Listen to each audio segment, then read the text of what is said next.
Hey friends, welcome to a new video. My sweet potatoes are ready to be planted.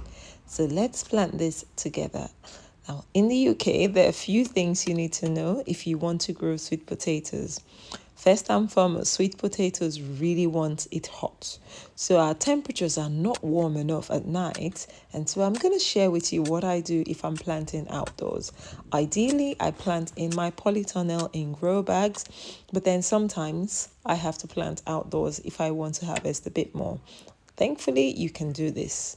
Now, first and foremost, secondly, the sweet potatoes need really loose soil because they're tubers, they just want room to spread. And I have found the best results with my sweet potato tubers outdoors by loosening the soil prior to planting. Now, you don't have to do this if you're no dig. You can just use good quality mulch on top of your soil and it should grow. Actually, I've seen people grow it in straw bales. It's just our temperature is not hot enough, so the soil won't be warm in a straw bale. But I would love to know if someone has done it actually in straw bales with success.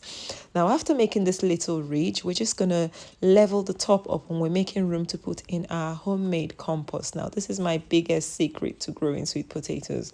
I don't generally use things like, chicken pellets or bloodfish and bone. I use this compost and then I use comfrey tea. So you don't have to, obviously, if you don't have homemade compost, but this is mainly what we do. And look at the worms in there. It's not even fully rotted, but it's not hot, so the worms are ready to go in and we can plant our sweet potatoes directly, with all the worms in there, into this compost. So that's one of the things that is my secret. Some people use leaf mold, you can use chicken pellets, you can use bloodfish and bone, you can use whatever you want, but this is my own method. The slips, however, need some roots before they go in. These have been in my polytunnel.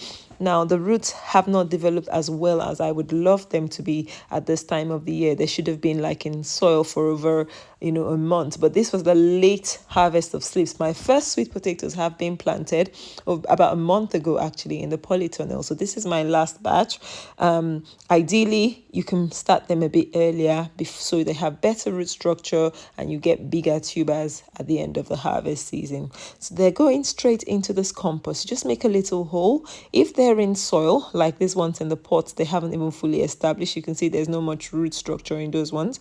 I just put them into that planting hole and mulch, just use the compost as my mulch, and that is fine. Just give it time. By September, October, you should hopefully harvest some sweet potatoes.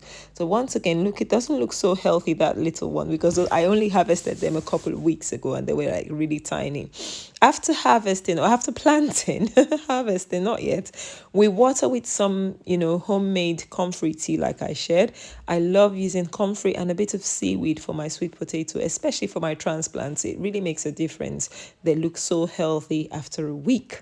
And then before you leave, this is so important. You need to covering your sweet potatoes is essential if you're growing them outdoors up until middle of June. Even if you've passed your frost date, they need double-digit temperatures at night. So I'm clipping them with these pegs. I find these pegs quite useful in clipping the plastic.